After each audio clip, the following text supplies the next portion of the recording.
stop talking because after 15 k's, we're back on the dirt.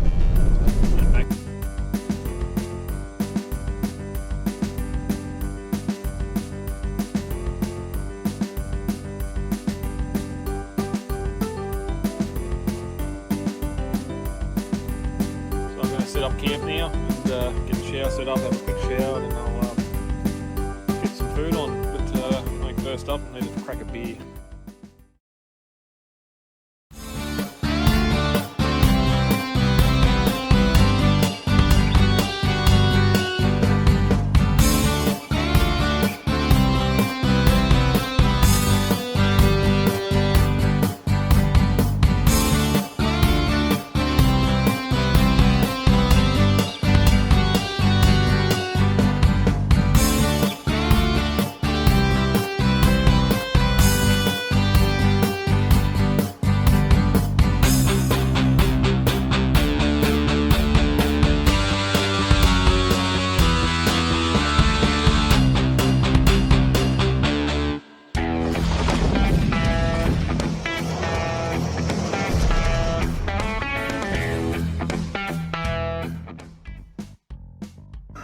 Another great little invention, or something I picked up for, I think it was just before Easter, was the Champion Nano stove.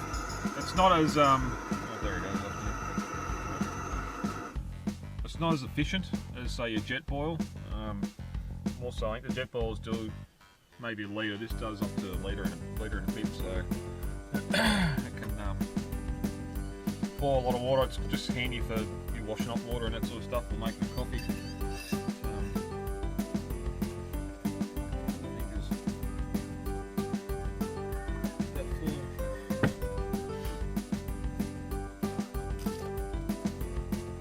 Back. Let it cool down.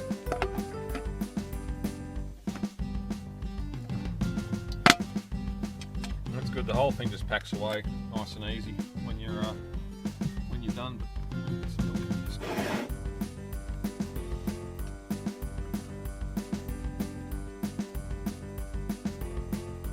Had a bit of a sleep in this morning.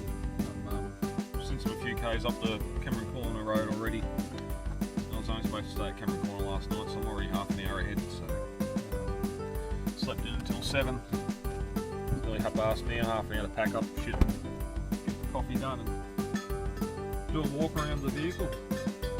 Check the nuts and bolts, all the good stuff. Make sure nothing come loose, even though the corrugations yesterday weren't that bad. Go around and have a look at it, make sure nothing's falling off. I'll give this time to cool down because that stays red hot for ages.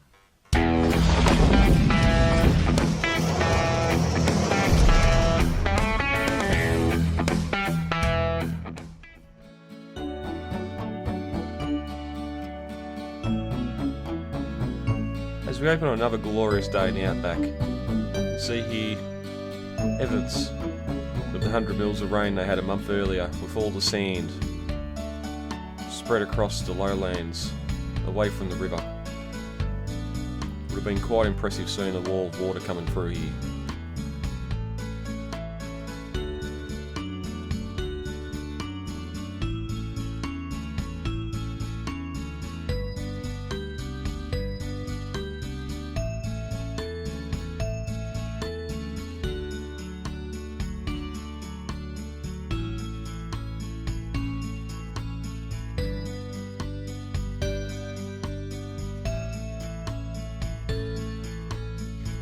Rightio, wheel nuts, everything looks tight, seems tight.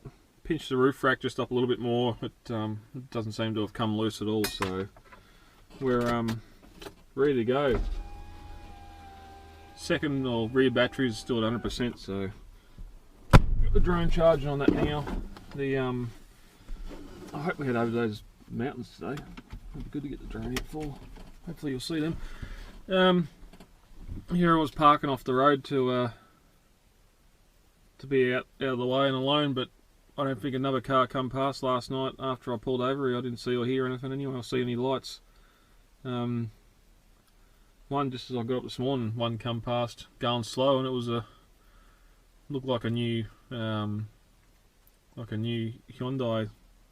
whatever them bloody SUV CX8, CX7, or whatever they were. So it amazed me. Even yesterday there was Toyota Camrys, seen a Commodore, just not four-wheel drives or not cars built for the Aussie Outback Eddie. So you often see people ask online that what do I need to go out the bush, and it's pretty obvious, just yourself and something that drives.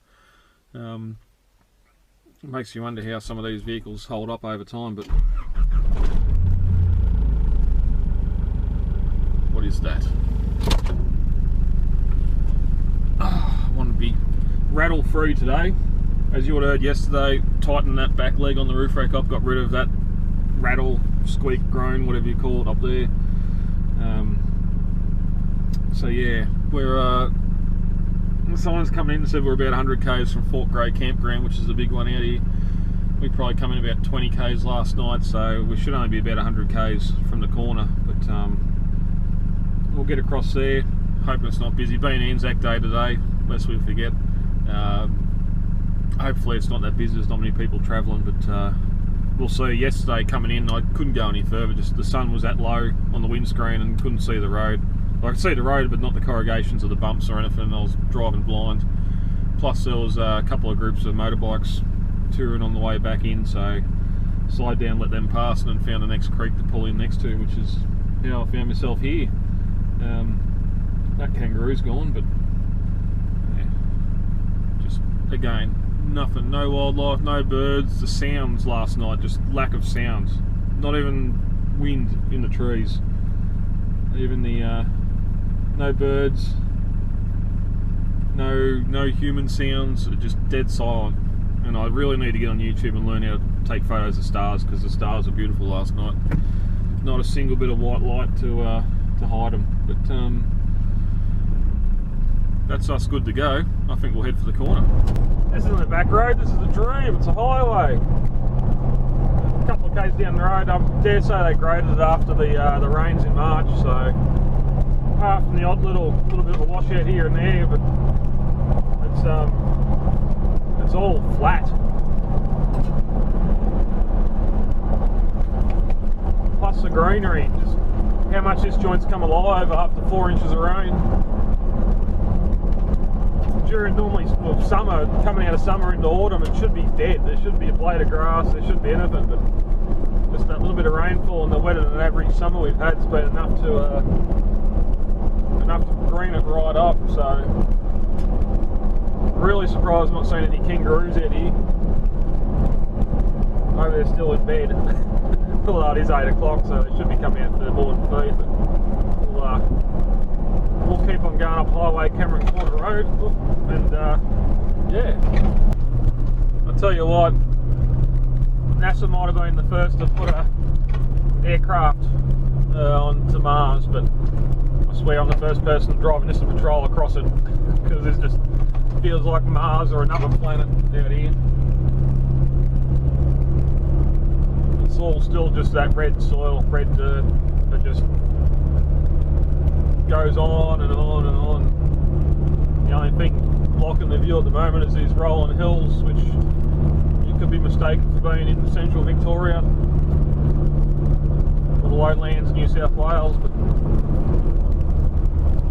just without your clovers, your paspal and all the other grasses, where out here she's just all small green bushes that really stink when they're lit on fire. Had the fire going last night. I don't know what that smell was, I can't even describe it, but it was bad. I thought it was the wood I was burning for a start, but then this morning, see, I set the fire on a nice big green patch of this shit, so yeah, it wasn't the best, especially in the smoke, but yeah.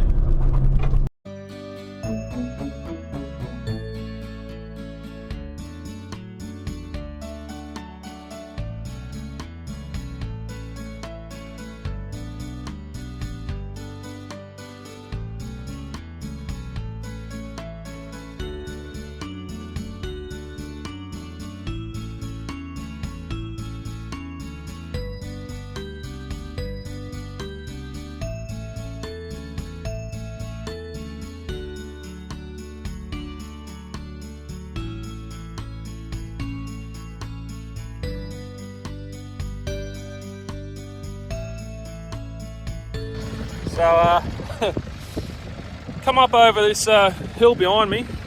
Try and be able to see it with the sun.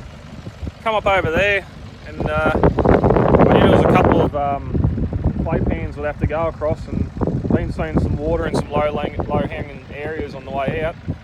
But that, I can't even see where the road goes out the other side. I'm guessing over there somewhere. So there's a track just back up here that goes that way. It looks like it's heavily trafficked. Maybe there's a road that goes around it. It's probably a good reason why I haven't seen any cars coming this way overnight. That's all clay, there's no way. Got a hope in hell. I wouldn't even take a boat out there, so we'll try and find a way around it, otherwise we might not be doing Cameron Corner.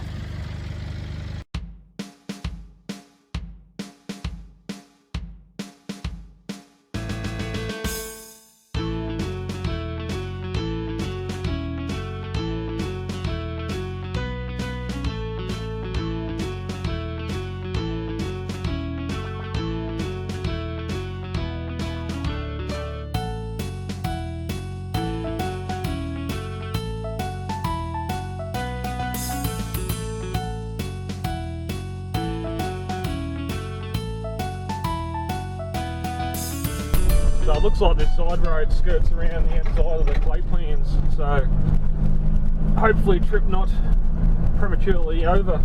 But man, if you got bogged out in the middle of that, you got no hope. It's all just spindly salt bush and shit. There's nothing to anchor off. And yeah, as you can hear, that rattle's come back, so I have to tighten that up when I get to the corner.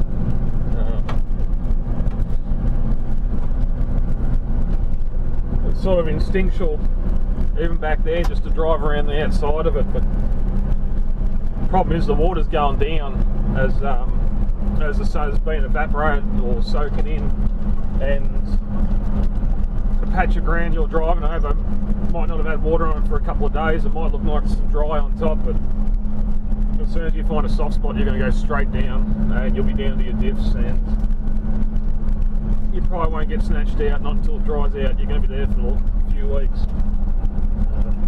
Even though this section here looks a bit rocky, you can see all the stone in it, but even coming in, even the road from White Cliffs across to Tibooburra yesterday, you can see where vehicles had got off the road and they'd been skull dragged out for 50, 60 metres before they finally got out and found some hard stuff to climb back up on top of. So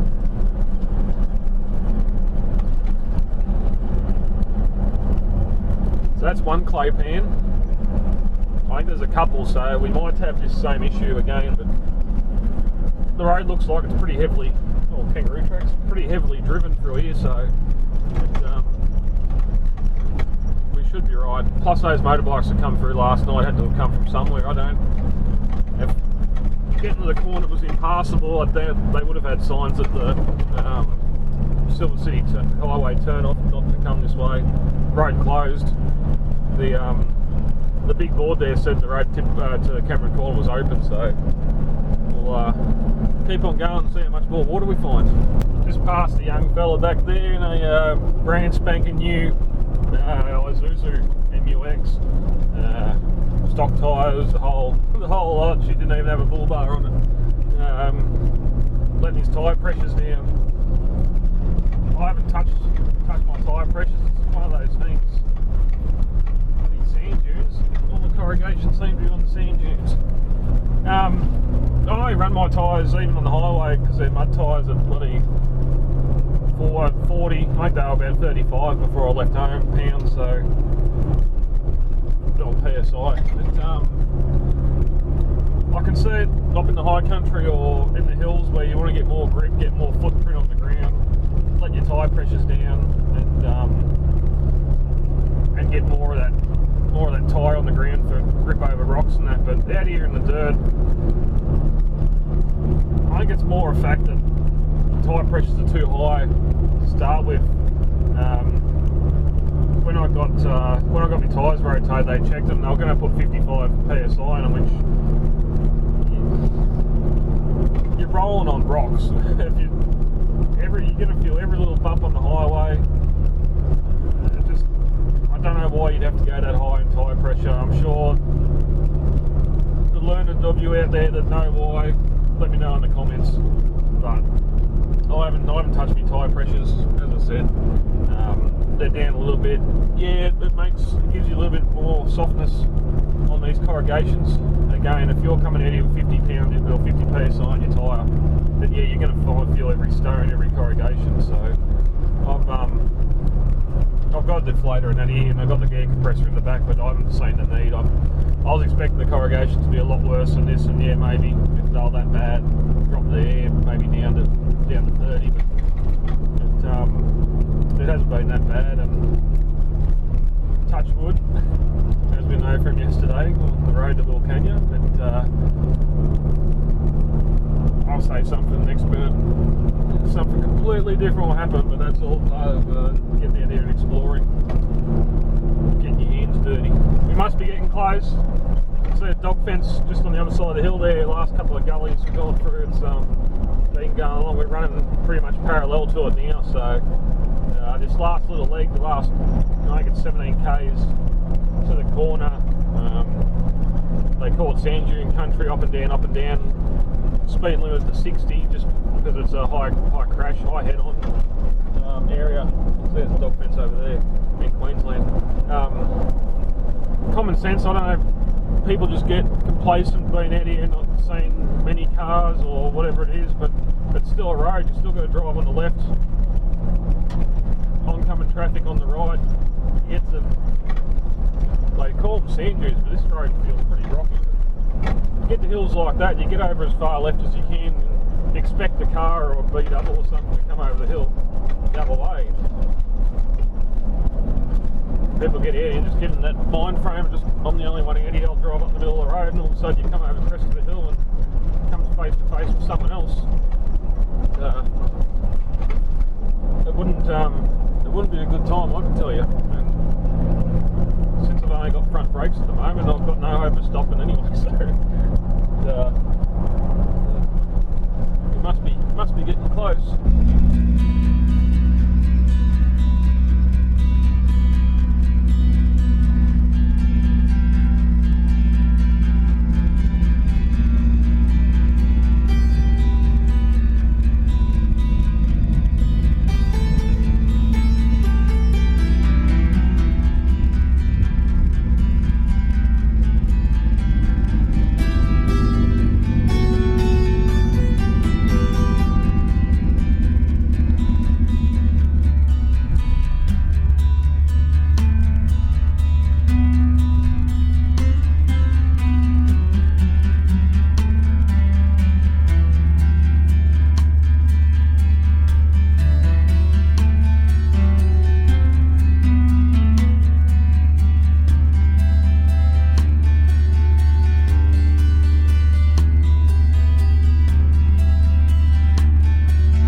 Made it to the corner.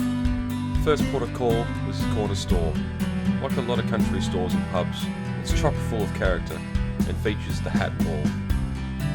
You can also get a feed cooked up, have a beer, or get unleaded or diesel and fuel up ready for the next track.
a family in a caravan at the corner as well.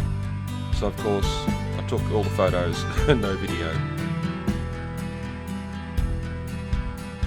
But at least I've got the photo at the famous marker, Cameron Corner.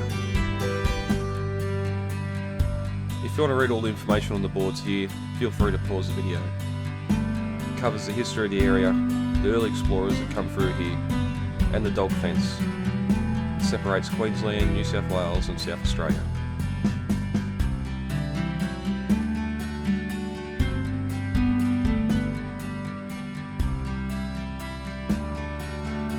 But I've got a special photo to take. 1300 kilometres and I've made it. Happy days. Now to turn around and start the trek back towards Broken Hill. The dingo or dog fence is one of the longest man-made structures in the world, at just over 5,500 kilometres. Built between 1880 and 1885, this long fence was built to keep the dingoes out of the fertile farming lands of southern Queensland and northern New South Wales, keeping flocks of sheep safe from the Australian native dingo. And across all these years, it's been marginally successful, although some dingoes have managed to get south, not as many as what they would have, with a plentiful dinner of sheep on the table for any dingoes migrated south.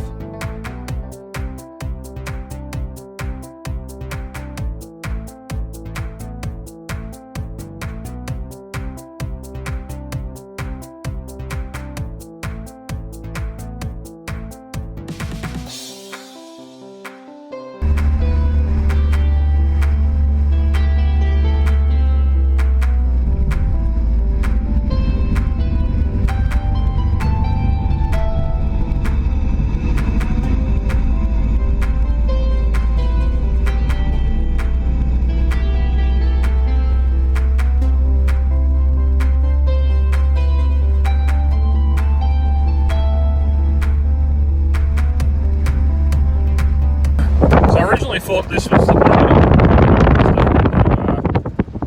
of South Australia, but it seems to be a fence of some kind, and it makes noise.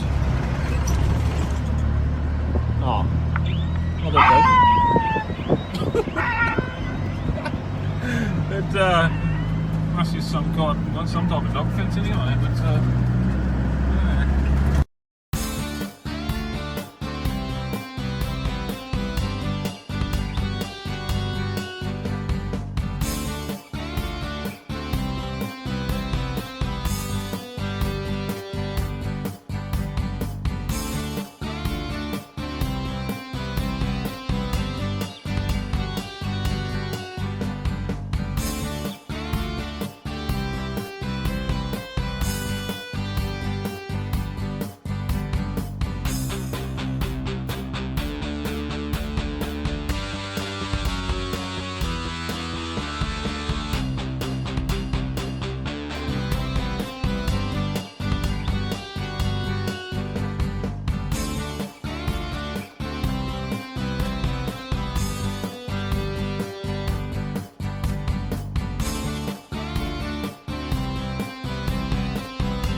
Here we are at the tiny town of Tibooburra, with all of its 134 residents. Although it's only a small town, it still does have some of the more important amenities that you need: food, fuel, water and accommodation. But most of the major stuff, the medical, the dental, the hospital, retail and all that sort of stuff is located 400 k's south in Broken Hill. Tibooburra is the main thoroughfare through the Cameron Corner, up to Birdsville, Inaminka in South Australia, and is a frequently stopped place for tourists. Explorers first visited the area in 1844, and looking at it now, apart from the new buildings, I I don't think a lot's changed.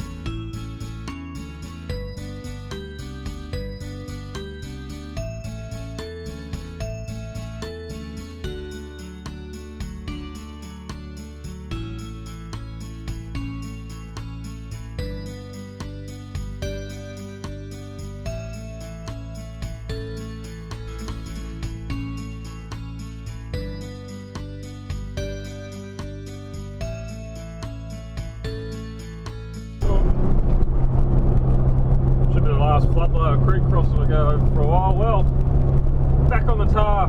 Just pulled back into Tibooburra on the way past because I realised last night when I stopped in there and got some souvenirs. One of the stickers I got was "You've survived the Sahara Desert." You've survived the Simpson Desert, and made it to Tibooburra, so I thought I'd better replace that with an actual Tibooburra sticker. So got some merchandise. Just after 12, I had a pie in the travel oven, so I've had some lunch now. And now I'm starting the 330k full tar trek back to Broken Hill, where we'll head out to Silverton and camp tonight on the Monday Plains on the lookout up there. So looking forward to that. Not a cloud in the sky, so it should be a cracking sunset this Savo. Last time I was out there on a Saturday, it was a little bit busy, more so just people coming out, having a wine, watching the sun go down, and they disappeared back into town. But we'll see what happens this time, being a Sunday night. There might not be as many people out there, but we've got plenty of time to kill before we get to there. So we'll head on down the Silver City Highway and see what we find along the way. Here we are. Joked about this yesterday in the last video when we come past here back on the Silver City Highway, but the tool tree, I got there with a little sign on the little one there saying please don't water. Obviously it does go rusty. Oil filter, levers, shifters, all sorts of tools. Crafty people out here in the outback. So we're about 110 k's south of Tibooburra, heading back towards Broken Hill, and out here in the middle of nowhere they've got this emergency airstrip for the Royal Flying Doctors Service. It's all signposted here, not allowed to stop at any time on this section. I think it's 1.5 k's of road, it stretches all the way down there. The windsock just off the side, a little shed there, but out here in the middle of nowhere. I don't know how many times they use it during the year, but if it's an emergency, it's emergency, I guess. That's where we come from yesterday, back towards White Cliffs. Going to keep on heading south to Broken Hill, and yeah. Flies haven't got any better, and I dare say they're going to get worse or pretty much stay the same by the time we get to Broken Hill. Memory there last time, they were pretty shit house. So not many times to you got to try and eat with your mouth closed. That's that. We'll keep heading south.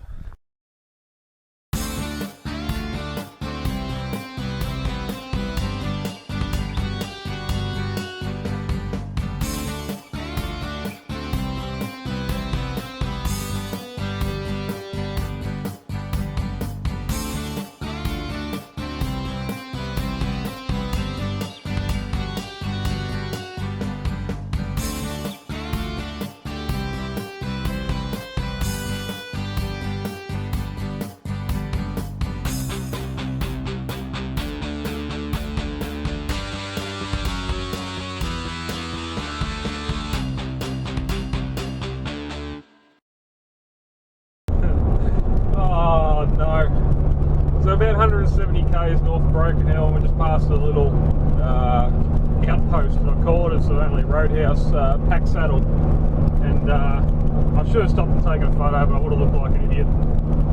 A somewhat Kermit green Hyundai XL parked out the back with 2 red boosters on the boot, a big wing, and a big old 02 on the door. For those that don't know the reference, that of course is Thunderbird 2. It didn't look like it was in very good repair, so I don't know if it's actually driven down the road or if it's just a piece of outback art, but that was that was funny. I'd love to see that thing driving down the road. It definitely gets some looks. Yeah. Thunderbird 2 in the outback. Incredible. I've got to wonder sometimes, this main road's been snaking in and out underneath this main power line that obviously goes up to Tibooburra and sends power up there, but little offshoot across to a station about 5k that way. I just see the windmill. Back home, the local power company was wanting to charge 10 grand for every pole they put in off the main line to deliver power to the house. I counted about 20 poles there, so I wonder how it works out here, if there's a subsidy or something, because there's no way a property owner would pay 200 grand just to get power to the house. You'd think there'd be a lifetime of diesel and a decent diesel generator.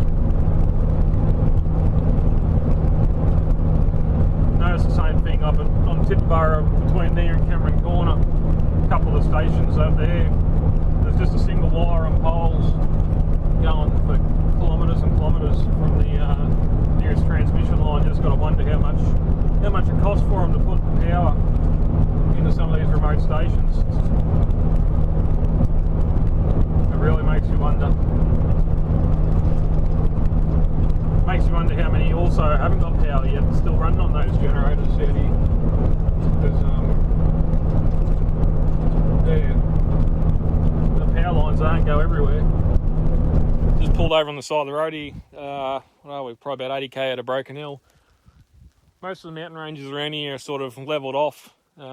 This one here stands out as you approach it. A lot more of the rocks falling down, exposed surface there. But even if we go over here and have a look, a lot of places where you get the lines, you can sort of see over there. But here too, just lines where the granite's pushed up through the ground. And you can sort of tell they haven't had the rain here, but they got up Tibooburra. It's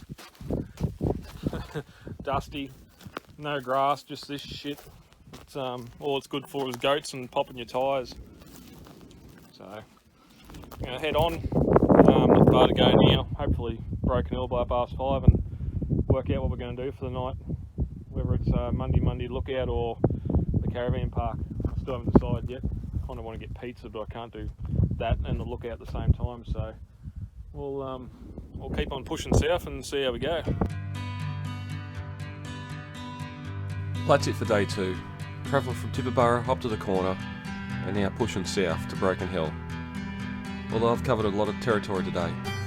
Rocky hills, flat, barren plains has been the common theme. But now as I push south to Broken Hill, the terrain changes slightly. We've had a lot less rain out here, so it's a lot drier. But will I get to Monday tonight to watch the sunset? Well, you're going to have to find out on the next episode, as we tour Broken Hill and Silverton, and some of the filming locations for Mad Max and the long since abandoned silver mines of the area. I hope you'll join me next time on day 4 of the Budget Adventure Show.